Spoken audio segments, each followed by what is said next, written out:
Today I go to a new CEX, which I was about to say hasn't happened in a while, but it kind of has.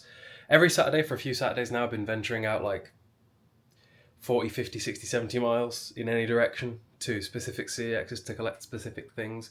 Usually for something a little bit more expensive than what I'm aiming at today, but something that I'm going to try to get today, I'm really hoping isn't a reprinted cover. If it's a reprinted cover, I'll be quite annoyed. It is what it is, I suppose. I've got a bit of a list. I get a lot of questions about like how do you go about collecting things, which I don't. To be real with you, I don't really understand because I feel like you just walk into a shop and spend money, and that's how you collect things. But like, if you're gonna travel for a CEX, have a list of things to get. Because if you go with just one thing in mind and there's anything wrong with it, that'll be a real disappointment. For example, when I got my Silent Hill Shattered Memories on PlayStation 2, I was very concerned about the condition of the box. Whenever I get expensive PS2 stuff, I'm always very concerned about the condition of the spine being yellow. Because I've had it before, where if we look over here, my Clock Tower 3 that I got from Stoke a few weeks ago, maybe even a couple of months ago at this point, it's quite noticeably yellow on the shelf. What I'm hoping is that at some point I might be able to pull in some sort of favour at a CEX somewhere where I take mine in and go, could you swap this for the one that you've got? Because it's the same price and it makes no difference to you. And they go, yeah, sure, hopefully. That has worked before, to be fair. I did have... So Futurama is a relatively expensive game. I think it's like 28 quid, something like that. And I got one from CEX that was really, really yellow. And it just wasn't fixable. Sometimes when they're yellow, it's the outer case, the plastic. In which case, get a new box. Keep the original art, so everything is technically original, but the outer box can be changed.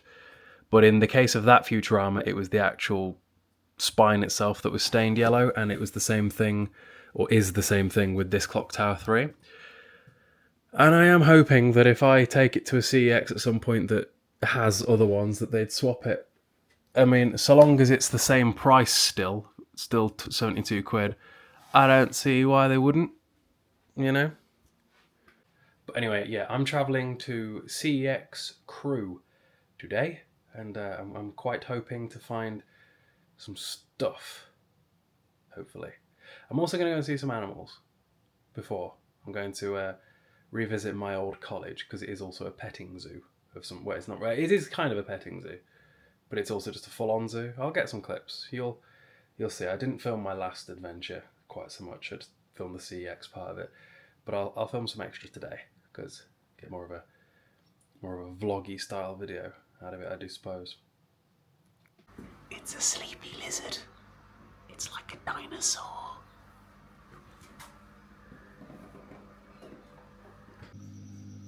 It's slithering.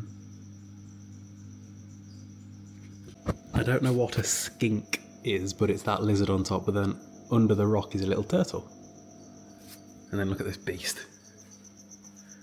So for anybody confused, this is where I went to college. We'd have spent all day cleaning up after these things.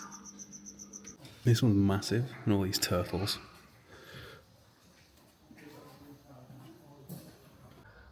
It's Timon.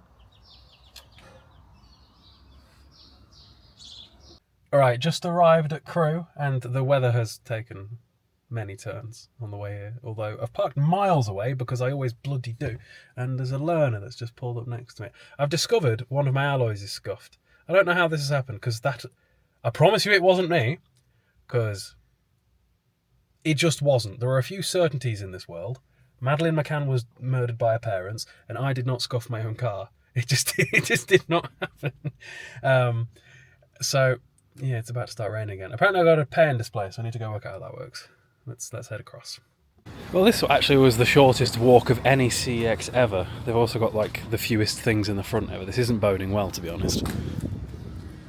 Okay, welcome to Crew CEX, which, I can't lie, this was not a very good CEX. They didn't have very much stuff in the scheme of things, and it kind of smelt the way you would expect CEX to stereotypically smell. I don't often play into that stereotype when I talk about the different CEXs that I go to, but this is one of the rare occasions where it really, really did smell very, very bad. It really was quite a short walk though. Like getting to the CEX from where I'd parked was very, very easy. If this was my local CEX, like just the one where I stand in to do all of the videos that I often do, it would have been really, really easy. But yeah, there's just not very much stuff looking around. A lot of front-facing stuff, very small sections. Like that PS2 section that I showed you, very much so small. And weirdly, look, an Alice Madness Returns on the shop floor. That game is usually reserved to be behind glass. It must be around that point that they start cutting it off, because in a minute I go and look behind the glass and there's some like £42 PlayStation 3 games that are hidden away behind there. I tell you though, if you were an Xbox 360 collector, this would be a pretty good CEX though, because there is tons and tons of Xbox 360 stuff, or at least I thought there was. And then I actually looked a little bit closer, and it was mostly just duplicates of just sports games, Call of Duty games, Battlefields, Halos, you know, the sorts of stuff that CEX buy in for a penny and sell for £1. And there's millions of them. I think a lot of CEXs limit the stock of things like that, of how many they're willing to have at any given point, just to try to prevent that from happening. Or if they've got lots and lots of the same thing, like here, they'll just pile it backwards, like The Last of Us Remastered there. But something about the way they set the 360 mod, if they call it a mod in here. At Tesco, we call it a mod. I imagine that retail-wise, that is pretty universal. Just not a lot of stuff. I've seen Crew pop up as a CEX with specific things in decently frequently. Oh, that's interesting. I didn't spot that while I was looking. There is a God of War Chains of Olympus or Ghost of Sparta, the PSP one. But yeah, here you go. Look at all the Halos. There's so many Halos. They had Gun on 360, which is a pretty rare game. Or well, if it isn't a rare game, it's one that everybody that likes that era of gaming should definitely have, because it's backwards compatible, but it's not digitally buyable. It's like King Kong as well, where it'll work if you stick the disc in a Series X, but it's not one that you can just, for example, go and search Gun or King Kong and buy off of the Xbox Marketplace. And then down here we've got the Godfather Dons edition, which we will see again later in a different CEX. Stay tuned for that. On the shop floor, no less, at £62. The Classics HD, Silent Hill, some sort of Metal Gear collection there. I'm not quite sure what that is. But that Last of Us thing for Joel, I could have sworn there was a way bigger version of that, and I didn't. I might have bought that today. That could have been a purpose of today's trip, had I. Alright, back in the car now. Did go into that Asda over there to see if they had any games, because Asda appears to be the last supermarket to have games, but I don't think they did have any games. I got, I think, 4 things from that CEX, which I only went in for 3, so that's a win. There was a thing that I might have got that I didn't get, because it isn't what I thought it was, and I don't think that is the thing that I think it might have been. That made sense in my head. I'll see you guys in a bit. Well, it was nice and early, so decided to do another CEX trip, driven another hour away, got stuck behind some very slow cars, so it probably took more like an hour and 10. But now I'm at Telford, and I'm going to try and do some problem solving. You know my yellow Clock Tower 3? I think I mentioned Clock Tower 3 at the start of this video. I had no plans at the start of the video to actually solve that, but, you know, might be trying to solve it today. We'll see. Let's go have a look. Alright, so CEX Telford. Let's go in and have a look and see what there is. Welcome now to CEX Telford, which is for some reason almost always absolutely shambolic. It is certainly a very different kind of CEX. They don't seem to be too bothered about the shop floor. Like, everything is in a state, everything's knocked over all the time.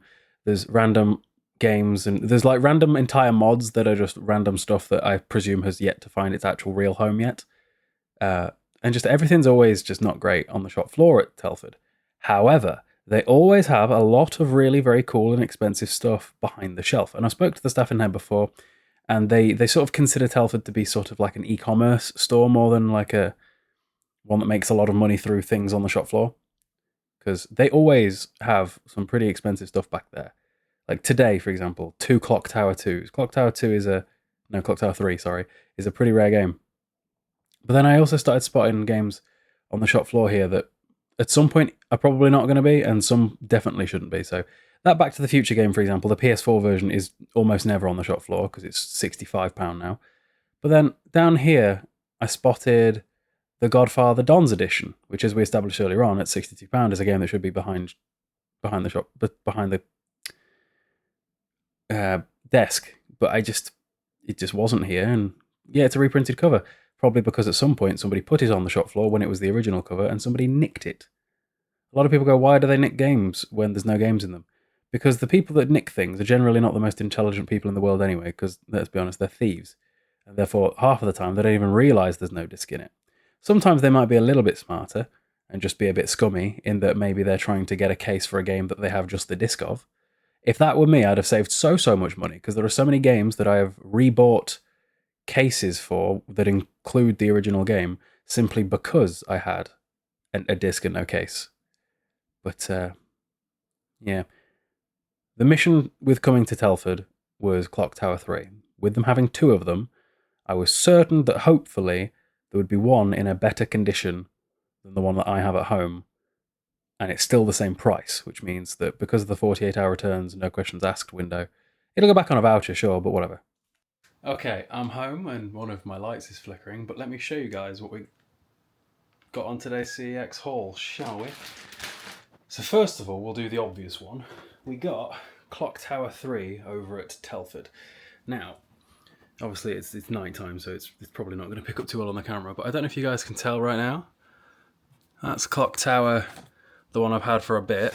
Now, if we just compare the two in the shelf, hopefully this is a win.